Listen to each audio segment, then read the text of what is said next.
Arestado ang isang individual matapos mahuli sa ikinasang bypass operation sa barangay Badass, Placer, Surigao del Norte pasado 1:30 ng hapon noong August 2, 2024.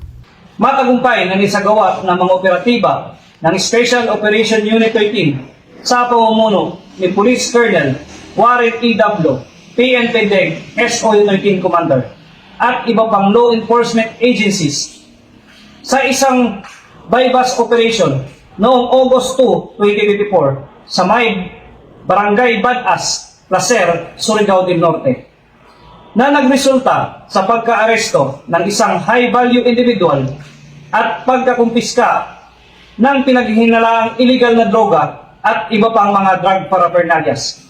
Ang operasyong ito ay pinangunahan ng mga tauhan ng Special Operations Unit 13 sa pamumuno ni Police Colonel Warren E. Dablo, SO Commander kasama ang Placer Municipal Police Station, Claver Municipal Police Station at ang PDEA sa Surigao del Norte Provincial Office. Nakumpiska sa nasabing operasyon ang 4 na transparent na plastic sachet na naglalaman ng hinihinalang shabu, buy-bust money, cellphone at iba pang mga non-drug item.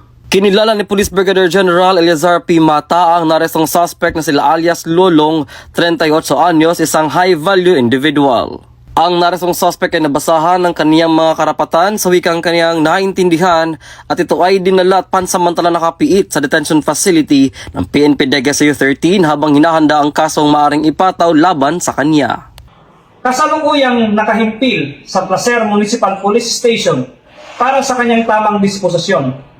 Gayunpaman, naisampa na rin ang kasong laban sa kanya sa paglabag sa RA 9165. Ang mga ganitong operasyon ay isang malaking hakbang na labanan natin kontra ilegal na droga. Ito ay isang paraan upang mapigilan ang pagkalat ng mga mapanganib na gamot. Patuloy na ipinapakita ng ating mga kapulisan ang kanilang determinasyon na mapanatiling ligtas ang ating komunidad.